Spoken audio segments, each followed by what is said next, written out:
l'effort. C'est l'effort de vaccination. Alors, moi, vous voyez, ce que j'ai envie de me poser comme question quand on a fait ce travail mathématique,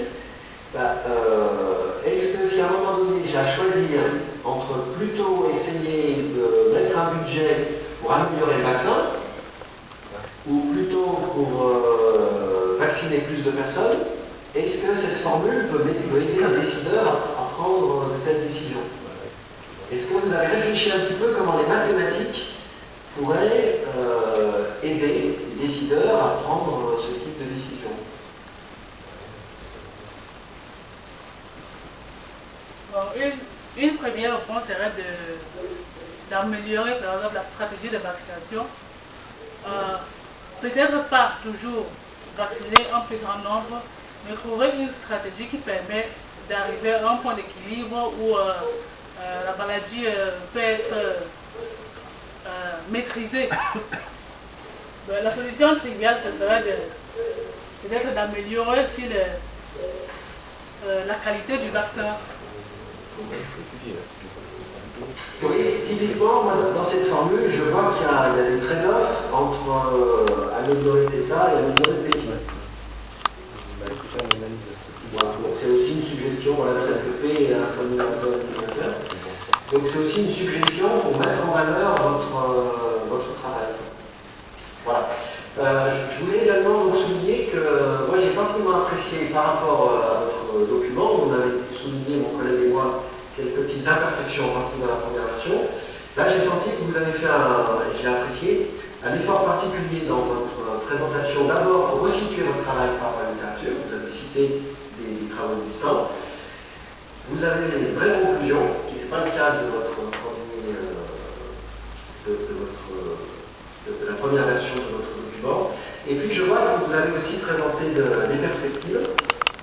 Et donc justement, dans le cadre de ces perspectives, je voulais savoir si, compte tenu du travail que vous avez fait jusqu'à présent, vous vous sentez plutôt attiré vers continuer dans les contributions théoriques, donc en prenant des modèles un petit peu plus compliqués, ou bien est-ce que maintenant que vous avez acquis une certaine culture en études mathématiques de l'épidémiologie, est-ce que vous avez envie de vous confronter aux données?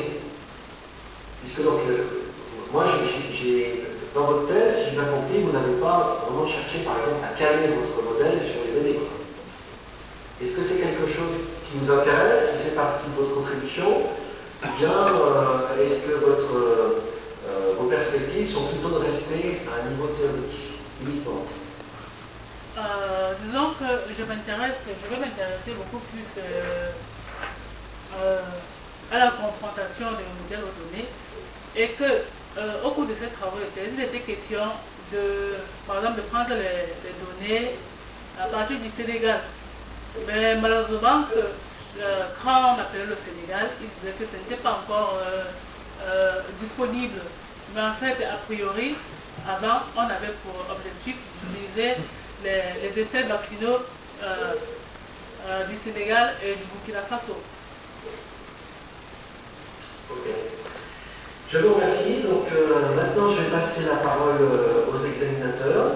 Et donc, je vous propose de commencer par donner la parole à M. Marie-Tunian. Ah, il n'est pas là. Il est ministre maintenant. Aboussen et Marie-Tonian sont absents excusés. Marie-Tonian est devenue ministre de l'enseignement supérieur au Sénégal.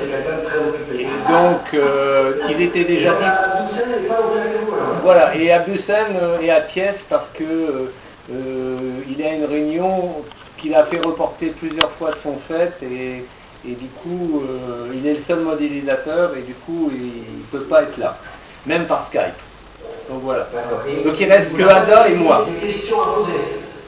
Voilà, il reste Ada, Philippe, et puis moi. Parce que Marie-Tonian aurait pu vous laisser des questions à poser. Oui, oui. Mais non, Marito est disparu dans un trou noir. Ah oui. Voilà, et Aboussen aussi très occupé. Non, non, c'est pas un jeu de mots.